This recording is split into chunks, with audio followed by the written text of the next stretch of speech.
Mijn naam is Mathieu Jansen. Ik ben voorzitter van het bestuur van het Museum Het Bolwerk in IJsendijke. Ons museum is heel specifiek opgericht met betrekking tot het exposeren van de situatie rond de Staats-Spaanse linies, om daar informatie over te geven. En dit moment hebben we natuurlijk geen Staats-Spaanse linies in beeld, omdat de bevrijding van Zeeuws-Vlaanderen aan de orde is. En wij willen daar graag op inspelen door onze expositie voor een deel ook daarop te richten. Dus we hebben naast onze vaste expositie over de 80-jarige oorlog en de Staats-Spaanse linies, hebben we een bijzondere tentoonstelling ingericht over de Switchback-operatie. De Switchback-tentoonstelling is nog te zien tot eind van de maand oktober, dus net geloof ik 3 november dat we officieel sluiten. Wat we wel besloten hebben intussen is dat we voor volgend jaar, omdat dan feitelijk ook de bevrijding landelijk speelt, dat we een deel van de expositie daarvoor intact houden. Dus dat wil zeggen dat volgend jaar, voor het hele jaar, museumjaar dan, een deel van de expositie, met name de Switchback-operatie, dat die in beeld blijft zitten. De meest bijzondere dingen die we hebben hier van Switchback is dat we een aantal documenten hebben verzameld, foto's, maar ook dagboekfragmenten.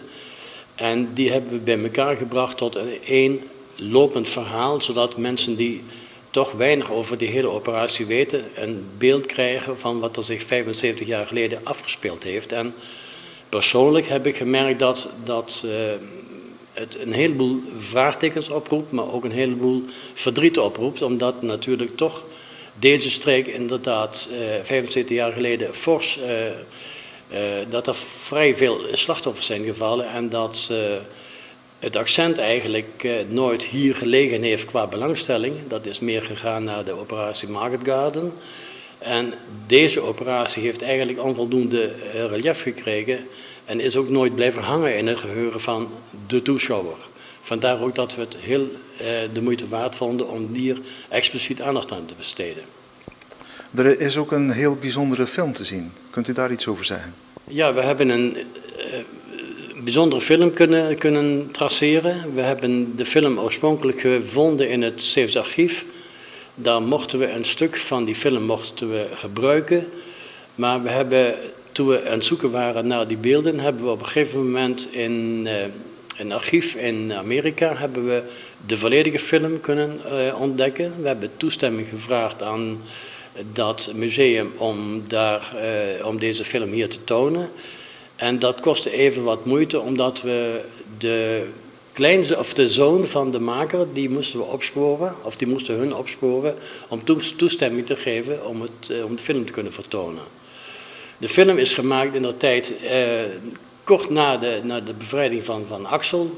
De maker, meneer Schaap, die was daar als evacuee, die heeft daar ondergedoken gezeten en die heeft in opdracht van het militair gezag in de tijd heeft hij de opdracht gekregen om een document te maken waarin de verwoesting van de dorpen en de steden hier in deze regio te zien zijn. Dus u kunt nu uitgebreid kijken naar dat wat zeg maar de schade is geweest die overal aangericht is in de verschillende dorpen en plaatsen.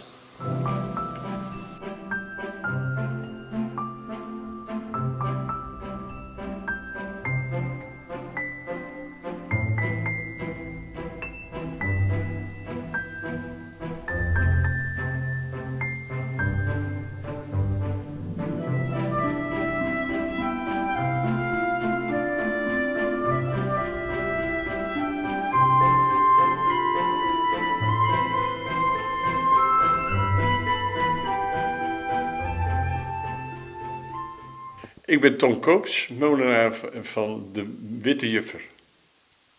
En waarom heet hij de Witte Juffer? De Witte Juffer is van de Jufferschans. Die ligt hier vlak buiten de stad, of de vroegere stad eigenlijk. En wit is omdat hij er wit uitziet. En omdat hij in 1881 verhoogd is als stellingsmolen, is hij vrij smal. Dus het is een juffer. Een smalle stellingmolen is het. De molen is te bezichtigen, maar er is nog meer te zien hier. Kun je daar iets over vertellen?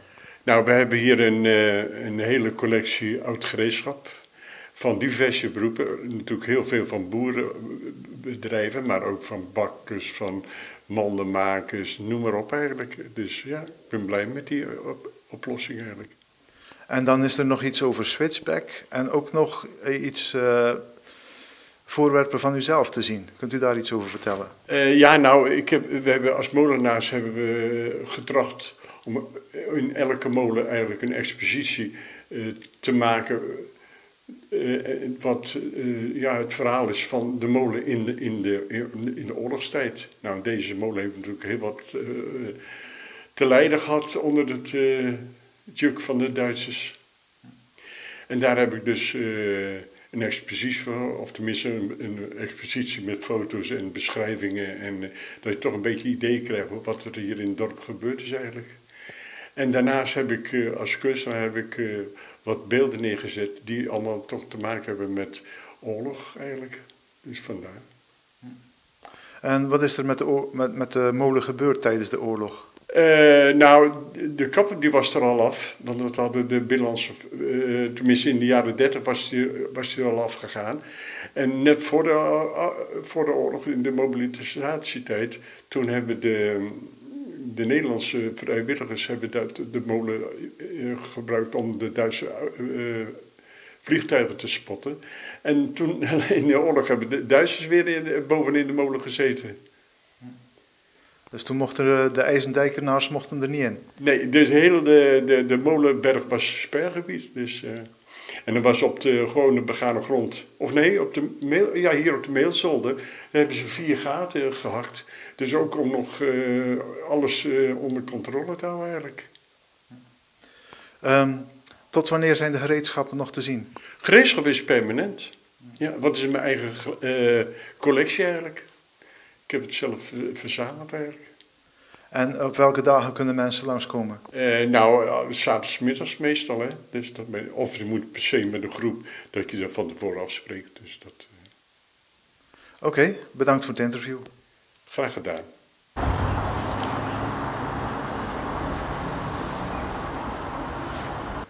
Ik ben Wilma Withuis. Ik ben beheerster van het Archeologisch Museum in Aardenburg. En wat is er allemaal te zien in het museum van Aardenburg? Wij zijn een archeologisch museum, dus dat betekent dus dat we heel vroeg teruggaan naar de tijd van de Romeinen. En alles wat dus hier in het museum staat, is dus ook uit de grond gehaald, uit Aardenburg. Maar nu is er ook nog een andere tentoonstelling en die gaat over switchback. Wat is switchback? Switchback, dat gaat over de slag om de Schelde. En heel veel mensen kennen deze slag niet. Iedereen kent wel de slag om Arnhem, maar de slag om de Schelde is bij heel veel mensen onbekend. Is er veel gebeurd op het eind van de oorlog in West-Vlaanderen? Hier is heel veel gebeurd. Hier is ook bijna alles plat gebombardeerd. En in Groede is het eigenlijk het enige plekje wat een beetje overeind is gebleven vanwege het feit dus dat daar dus het Rode Kruis was. Van beide partijen. Er zijn ook veel vluchtelingen naar hier gekomen. Er is ook veel gevochten in West-Vlaanderen. Ja, wat is er hier allemaal te zien in verband met operatie Switchback? Wat wij hier in het museum hebben is dus hoofdzakelijk van Sint-Kruis, Ede en Aardenburg. En andere museums hebben het meer van hun eigen stukje grond. Er was ook een filmpje waarin mensen hun ervaringen vertelden. Ja, we hebben hier in het museum 3 ooggetuigen uit de periode van 40-45. Die hun verhaal vertellen van wat hun hebben meegemaakt in die periode. Ik was 5 jaar toen de oorlog uitbrak. 26 dagen voor we bevrijd zijn, komt er een commando uit Sint-Laurens. 's Middags om 1 uur net achter tegen. En dat waren Canadezen. Ze zijn bij ons gekomen. Dat liep er aan die kant van dik en aan die kant van dik. En dat waren alcoholzakjes. Er zijn hier ook verschillende voorwerpen te zien in het museum in verband met operatie Switchback. Kunt u daar iets over vertellen? Ja, we hebben hier 2 grote poppen staan met kleden die ze toen destijds aan hebben. We hebben spionageset en voor het zenden en ontvangen en om morsecode te versturen en geweren. Oké, bedankt voor het interview. Dank u wel.